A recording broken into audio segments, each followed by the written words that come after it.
সংসদের 14তম অধিবেশনের প্রথম বক্তব্য রাখবেন মিস্টার দুলাল। মাননীয় সদস্য, আপনার সময় 5 মিনিট। ধন্যবাদ মাননীয় স্পিকার। মাননীয় স্পিকার, আমাদের এই বাংলাদেশ সবুজ শ্যামল প্রকৃতির এক অপরূপ লীলাভূমি। এদেশের বুক জুড়ে বয়ে চলে পদ্মা, মেঘনা, যমুনার মতো অসংখ্য নদ নদী। মাঠের পর মাঠ, সবুজ ফসল, দিগন্ত জোড়া ধান ক্ষেত, আর পাখির কণ্ঠে জেগে ওঠে এই বাংলার সকাল। কিন্তু অত্যন্ত দুঃখের সাথে বলতে হয়, এদেশের সাধারণ জনগণ আজ ন্যায় বিচার থেকে বঞ্চিত। মাননীয় স্পিকার, এই মহান সংসদে আজ আমি 3টি গুরুত্বপূর্ণ বিষয় নিয়ে আলোচনা করব, যে বিষয়গুলো অবহেলার কারণে আজও আমাদের দেশে উন্নয়নের ছোঁয়া পায়নি। মাননীয় স্পিকার, প্রথমত এই দেশ ধ্বংস হওয়ার একটি গুরুত্বপূর্ণ বিষয়, সেটি হলো অনলাইন জুয়া, যেটি কিনা এদেশের কিছু শিক্ষিত চুরিদের মাধ্যমে আমেরিকা, চীন, রাশিয়া থেকে পরিচালিত হয়। বাংলাদেশ থেকে বিভিন্ন ওয়েবসাইটে খুব সহজে সাধারণ লোক এগুলা খেলতে পারে, বিভিন্ন মোবাইল ব্যাংকিং এর মাধ্যমে আর্থিক লেনদেন করে, যার ফলে আমাদের দেশকে আর্থিক সংকটে ফেলছে। এমনকি কিছু কিছু ক্ষেত্রে দেখা যায় জুয়ার টাকা জোগাড় করতে যুবকরা বেছে নিচ্ছে চুরি, চিন্তায়, খুন খারাপি, যার কারণে প্রত্যেকটা ফ্যামিলিতে আজ অশান্তি বাড়ছে, মানসিক চাপ। মাননীয় স্পিকার, আফসোসের ব্যাপার হলো এদেশে শুধু জুয়ারিদেরকে ধরা হচ্ছে। যারা জুয়ার সাইট চালিয়ে অবৈধ টাকার পাহাড় বানিয়েছে তারা ধরাছোঁয়ার বাইরে থেকে যাচ্ছে। তার কারণ কি জানেন? কারণ হলো তাদের সাথে জড়িত এদেশের আইনের লোক সহ বিভিন্ন এমপি মন্ত্রীদের মামা খালুরা, যাদেরকে আমরা দেশের উন্নয়ন করার উদ্দেশ্যে বিভিন্ন চেয়ারে বসাইছি।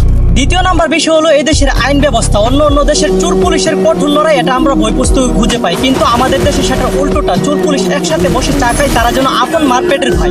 আপনি সাধারণ জনগণ, আপনার জন্য এদেশের আইন হয়ে যাবে কঠোর, কিন্তু আপনি টাকাওয়ালা প্রভাবশালী, আপনার জন্য এদেশের আইন হয়ে যাবে হাতের পুতুল। অন্য অন্য দেশের অপরাধীরা আইনের হাতে গেলে তারা তারের মতো সোজা হয়ে ফেরত আসে, আর আমাদের দেশের অপরাধীরা জেলখানা থেকে বেরিয়ে আসলে আগের থেকে ভয়ঙ্কর হয়ে ওঠে। কারণ এদেশের জেলখানায়ও মিলে বিলাসিতা, যদি অপরাধীদের কাছে থাকে টাকা। আর যে দেশের জেলখানা অপরাধীদের জন্য বিলাসিতা হতে পারে, সে দেশ আর কতটা অপরাধ মুক্ত হবে সেটা আপনার আর আমার জানার বাকি নেই। মাননীয় স্পিকার, সর্বশেষ আমি একটা বিষয়ে কথা বলতে চাই। মধ্যপ্রাচ্যের আকাশে কেন বারবার সরকার পতনের স্লোগান ওঠে? কেন রাজপথে নামে হাজারো মানুষ? কেন জনতার কণ্ঠে উচ্চারিত হয় পরিবর্তনের ডাক? এর উত্তর খুঁজতে খুব বেশি দূর যেতে হয় না। যখন কোনো শাসক জনগণের ভালোবাসা এবং বিশ্বাস নিয়ে ক্ষমতার চেয়ারে বসে, কিন্তু ক্ষমতায় বসে জনগণকে ভুলে যায়, তখনই শুরু হয় খুব।